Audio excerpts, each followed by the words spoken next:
grotesque and sadistic. Prince Harry's key phone hacking claims. Royal makes outspoken court witness statement in which he says King Charles stymied efforts to take on newspapers. Prince Harry has released an extraordinary witness statement as part of a court battle over alleged phone hacking by the publisher of the Sun and News of the World, owned by Rupert Murdoch. Here are some of its key claims. Queen Elizabeth II, Harry's grandmother, agreed to take on Murdoch. I remember speaking to my brother and saying something along the lines of enough of this. I want to get permission to push for a resolution to our phone hacking claims and a formal apology from Murdoch before any of his people are allowed anywhere near the wedding to Meghan in 2018, or words to that effect.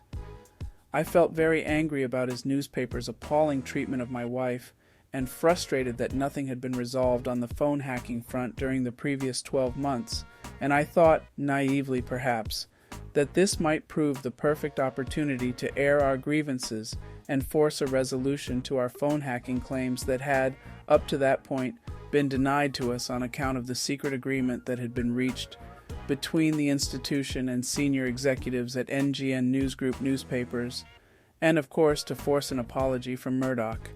William was very understanding and supportive and agreed that we needed to do it. He therefore suggested that I seek permission from Granny. I spoke to her shortly afterwards and said something along the lines of, "Are you happy for me to push this forward? Do I have your permission?" And she said, "Yes." Unfortunately, despite best efforts, both Robert Thompson and Rebecca Brooks of News Corporation and News UK continued to ignore our requests. But then, shortly before the wedding, we were informed by Gerard Tyrrell that nothing could be done, as NGN were not in a position to apologize to Her Majesty the Queen and the rest of the royal family at that stage on account of the fact that, if they did so, they would have to admit that not only was the News of the World involved in phone hacking but also the Sun, and that was something that they couldn't afford to do until the end of the litigation, because it would seriously undermine their settlement strategy across all the other claims. But his father, now King Charles, intervened. With hindsight, I now understand why staff at Clarence House representing Charles and Camilla were being so unhelpful and were seemingly blocking our every move, as they had a specific long-term strategy to keep the media, including NGN, on side in order to smooth the way for my stepmother and father to be accepted by the British public as Queen Consort and King respectively when the time came, and anything that might upset the apple cart in this regard, including the suggestion of resolution of our phone hacking claims, was to be avoided at all costs. This was all because of the secret agreement which had been reached between NGN and the institution that there would be no actions until the end of the litigation. Indeed, when I did actually issue my hacking claims against both MGN and NGN in October 2019, I was summoned to Buckingham Palace, and specifically told to drop the legal actions because they have an effect on all the family. This was a direct request, or rather demand, from my father, Edward Young, Private Secretary to the Queen, and my father's Private Secretary, Clive Alderton. The life of his mother, Diana, Princess of Wales, could have been saved. This sort of unlawful activity, including phone tapping, hacking, made her Diana distrust her protection officers, as she thought they were leaking private information about her, which I believe is one of the reasons she insisted on not having any protection after the divorce, as I am told by the institution. If she'd had police protection with her in August 1997, she'd probably still be alive today. People who abuse their power like this need to face the consequences of their actions. Otherwise, it says that we can all behave like this. Prince William received a secret payoff from Murdoch's business. Judging by Ms. Maxine Mossman's, a lawyer representing Murdoch's News Group newspaper's witness statement, my brother appeared to know an awful lot more than I did on the subject of phone hacking, although he did not tell me if that was the case. However, NGN still settled his claim for a huge sum of money in 2020 without subjecting him to a similar strikeout application, without any of the public being told, and seemingly with some favorable deal in return for him going quietly, so to speak. This goes to prove the existence of this secret agreement between the institution and senior executives at NGN. If it wasn't in place, then why on earth did William wait until 2019 to bring his claim in circumstances where our two private secretaries brought and settled claims back in 2012, and where he knew far more about the matter back then than I did? And also, why didn't NGN test its limitation argument against him? Phone hacking meant Harry was perceived as an idiot and was at risk of attacks. It even got to the stage where the tabloids would routinely publish articles about me that were plainly wrong, but interspersed with snippets of truth, which I now believe were most likely gleaned from voicemail interception and/or unlawful information gathering. This created an alternative and distorted version of me and my private life to the general public, people that I had to serve and interact with as part of my role in the royal family, to the point where any one of the thousands of people that I met or was introduced to on any given day could easily have said, "You know what? You're an idiot.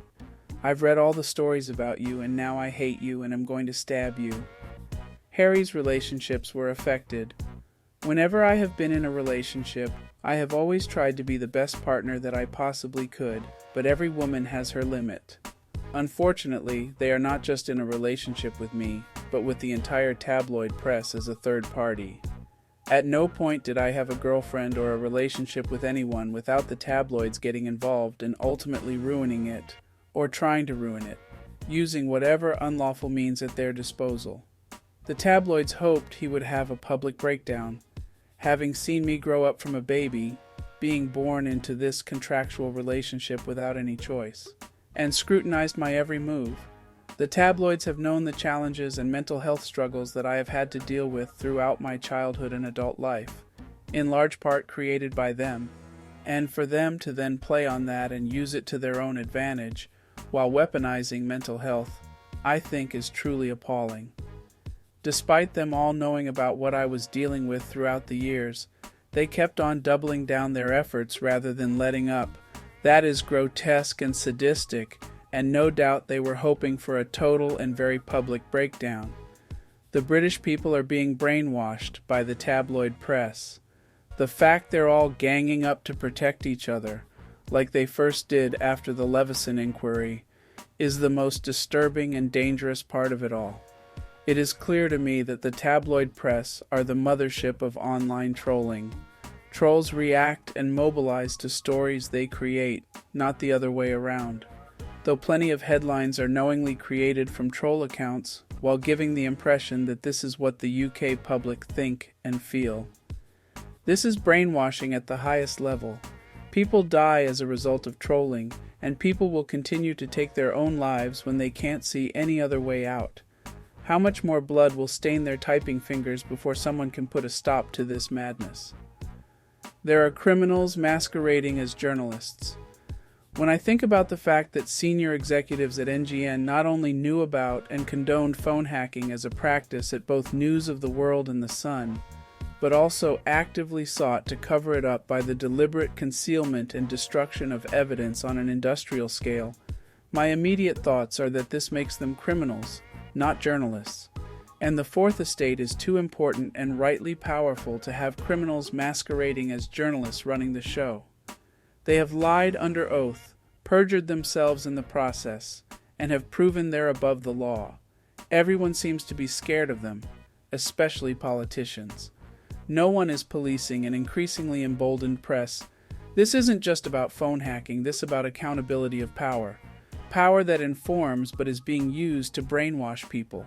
They have created a stalemate society, where they can enrage the public over the most mundane and petty things to distract from the critical issues for our country and communities. In short, the people and the newspaper organizations who hack people's voicemails have never been brought to justice and are now more emboldened because of it.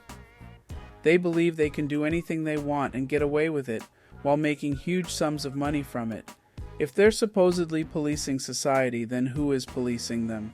But James Murdoch, son of Rupert, is a kindred spirit. He, James Murdoch, made a real effort to try and come and talk to me at a Google event, despite my security detail trying to keep me away from him. Presumably they thought I'd get into a heated argument with him or worse. I got the distinct impression that, having broken away from the cult that is the Murdoch dynasty, he was starting to show signs that he wanted to do things differently and to make amends for the past.